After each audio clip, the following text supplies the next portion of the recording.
भाइयों और बहनों, जैसा कि आप जानते हैं, आज 20 अप्रैल को कोरोना वायरस के केसेस बढ़कर 17,500 से ऊपर हो चुके हैं। यह संख्या दिनों दिन बढ़ती जा रही है। इसी के बारे में, इसी के संदर्भ में मैं एक घटना का जिक्र करते हुए कुछ चीज़ों को जोड़ने की कोशिश करूंगा। 12 अप्रैल, इसी महीने की 12 अप्रैल को पटियाला जिले के एक छोटी सी जगह पर नाकाबंदी की हुई थी। आप जानते हैं, जगह जगह लॉकडाउन को इफेक्टिव बनाने के लिए, जो कि 3 मई तक है, जगह जगह पुलिस ने बैरिकेडिंग की है।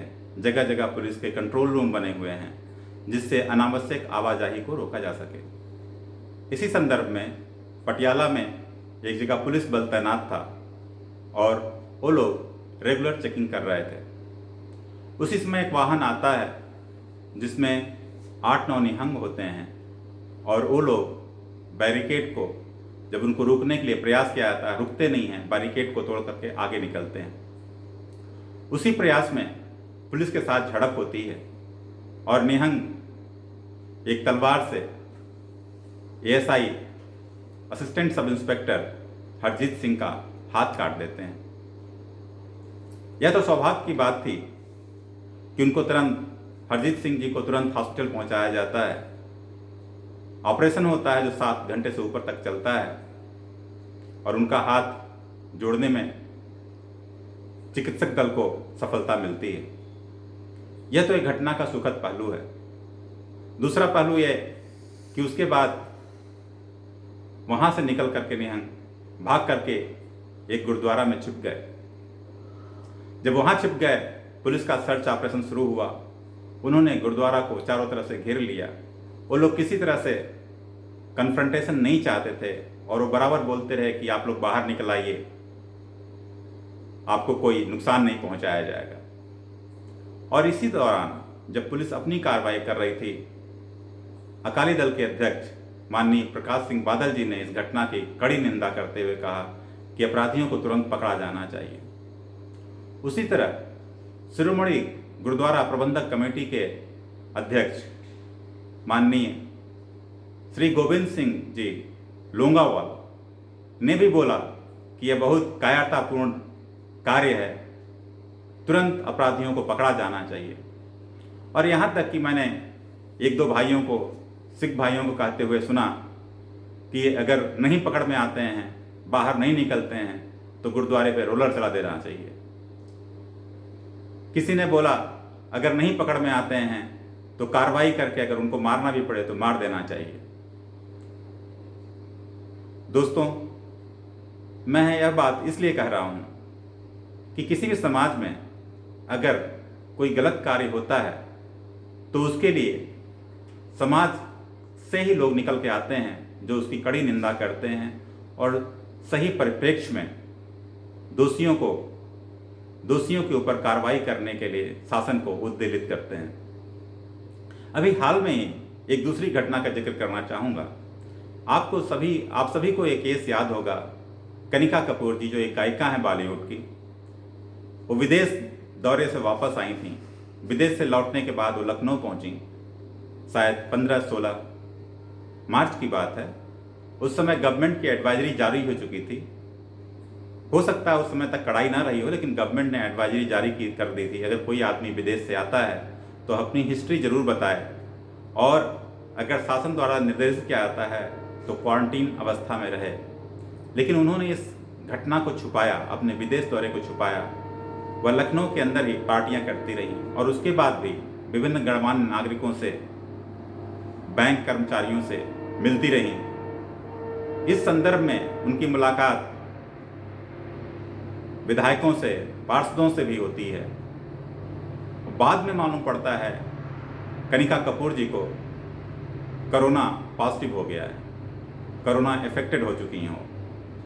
दोस्तों, जब इस घटना की जानकारी लोगों को मिलती है तो आप जानते ही होंगे फेसबुक और ट्विटर पे कितना उनको लोगों ने कितना लोगों ने इस कार्य की भर्त्सना की कि उन्होंने क्यों नहीं बताया और इतने लोग संक्रमित हो गए। क्योंकि जितने लोगों से वो मिली थी उतने दिनों में, 3-4 दिनों के दौरान जितने दिनों लोगों से मिली थी, उन सभी लोगों से पूछताछ करना शुरू हो गया और सभी लोगों को क्वारंटाइन अवस्था में जाना पड़ा। तो दोस्तों, आप समझ सकते हैं कितनी विकराल स्थिति होती है और यह सरकार के लिए एक बहुत मुश्किल चुनौती बन जाती है कि कौन आदमी कितने दिनों में किससे किससे मिला, उन सभी से मिलना है, सभी की देखरेख करनी है, सभी को सजेस्ट करना है कि क्वारंटाइन अवस्था में रहें। दोस्तों, मैं बात इसलिए कहना चाहता हूँ कि जब भी समाज में गलत कार्य होते हैं तो उसकी लोग बढ़ चढ़ करके मजम्मत करते हैं। अब मैं आता हूँ आज की घटना के बारे में, आज के परिप्रेक्ष्य में जो हो रहा है। दोस्तों, आपको जैसा कि मैंने अभी बताया, 20 अप्रैल के दिन जब मैं आपसे बात कर रहा हूँ, कोरोना वायरस संक्रमण करीब 17,500 नंबर से ऊपर बढ़ चुका है।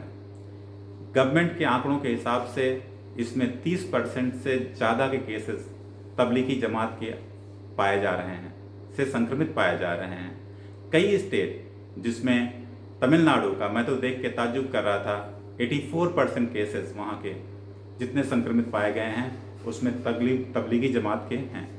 उसी तरह से दिल्ली में भी, जहाँ तक मुझे अनुमान है, 70% से ऊपर के केसेस तबलीगी जमात के द्वारा पाए जा रहे हैं। दोस्तों, इस क्रिया में, इस प्रोसेस में एक और प्रॉब्लम दिखाई पड़ रही है मुझे, जो कि मैं बराबर न्यूज़ चैनल्स पे देख रहा हूँ। राजस्थान और दिल्ली सरकार ने तबलीगी जमात का कॉलम अपने रिपोर्टिंग सिस्टम से हटा दिया है।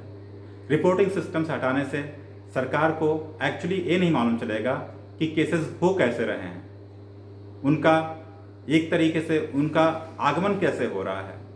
अगर आपको आगमन नहीं मालूम चलेगा, उनके आने का तरीका नहीं मालूम चलेगा, तो आपको रोकथाम करने में परेशानी होगी या और समय लगेगा। दोस्तों, इतना ही नहीं, मैं देख रहा हूँ तबलीगी जमात जब से न्यूज़ में आया है उस समय से ही मैं देख रहा हूँ कोई भी बड़ा लीडर जो इन्फ्लुएंस रखता है समाज के ऊपर, कोई बड़ा लीडर निकल करके सामने नहीं आ रहा है और मजम्मत नहीं कर रहा है या उस चीज़ की आलोचना नहीं कर रहा है कि यह गलत हुआ है। क्योंकि तबलीगी जमात जब शुरू में पाया गया, उन्होंने डॉक्टरों के ऊपर थूकना, अस्पताल के रूम्स में यूरिनेट करना या डॉक्टरों से अभद्र व्यवहार करना, उनसे गलत चीज़ों की फरमाइश करना, उनके साथ धक्का मुक्की या मारपीट करने की कोशिश करना, ये सब ऐसी चीज़ें थीं कि जो तबलीगी जमात को एक गलत परिप्रेक्ष्य में ले गई, उनके बारे में गलत धारणा पैदा करना शुरू कर दिया। मैं तो यही कहना चाहूँगा कि तबलीगी जमात को जब मौलाना साद अवेलेबल नहीं हैं, उनकी गिरफ्तारी अभी तक नहीं हुई है या उन्होंने अपने आप को अभी तक समर्पण नहीं किया है या पुलिस के सामने प्रस्तुत नहीं किया है, उनके स्पोक्स पर्सन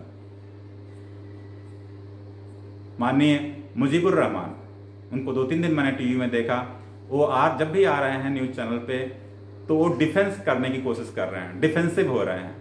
मैं ये कहना चाहता हूँ, आपको डिफेंसिव होने की क्या ज़रूरत है? आप सही परिप्रेक्ष्य में बात करिए। गलती हो चुकी है। अब जो लोग भी जमात में आए थे उनके कॉन्टैक्ट नंबर दीजिए, उनके एड्रेस दीजिए या उनका वेयर अबाउट दीजिए, या अगर आपको मालूम है वहाँ तक सरकार का सहयोग कीजिए, जिससे उन लोगों को आइडेंटिफाई करके क्वारंटीन किया सके और सरकार को इस काम में सफलता मिल सके। जैसा कि मैं पहले ही बता चुका हूँ, कई स्टेट धीरे धीरे इस प्रॉब्लम से निकलना शुरू कर चुके हैं। गोवा भी उसमें एक राज्य है जो आज की दिन में 0 कोरोना से अफेक्टेड है, 0 केसेस रिपोर्ट हुए हैं। तो एक बहुत बड़े सौभाग्य की बात है कि कई स्टेट अपने लॉकडाउन के कारण नॉर्मलिटी की तरफ बढ़ रहे हैं, सामान्य अवस्था की तरफ बढ़ रहे हैं। दोस्तों, इस दिशा में मैं तबलीगी जमात समेत सभी लोगों से, सभी नागरिकों से आह्वान करूंगा, सभी नागरिकों से सजेस्ट करूंगा, रिक्वेस्ट करूंगा कि आप अगर किसी भी तरह से संक्रमित हैं तो आप डरें नहीं। सरकार आपके लिए है, शासन आपके लिए है और इस प्रयास में हम सभी को मिलजुल करके सरकार के कार्यों को सफल बनाना है, देश को सफल बनाना है, समाज को सफल बनाना है और यह बिना आपके सहयोग के संभव नहीं हो पाएगा। आशा है आप सभी लोग बढ़ चढ़ करके सरकार के कार्यों में सहयोग करेंगे, बिना किसी भेदभावना के, बिना किसी पूर्वाग्रह के। जिससे हमको अपने समाज को, अपने देश को कोरोना मुक्त करने में सफलता मिलेगी। इसी के साथ मैं अपना वीडियो समाप्त करता हूँ। अगर आपको पसंद आया हो तो कृपया शेयर करें, लाइक करें और सब्सक्राइब करें। धन्यवाद। जय हिंद।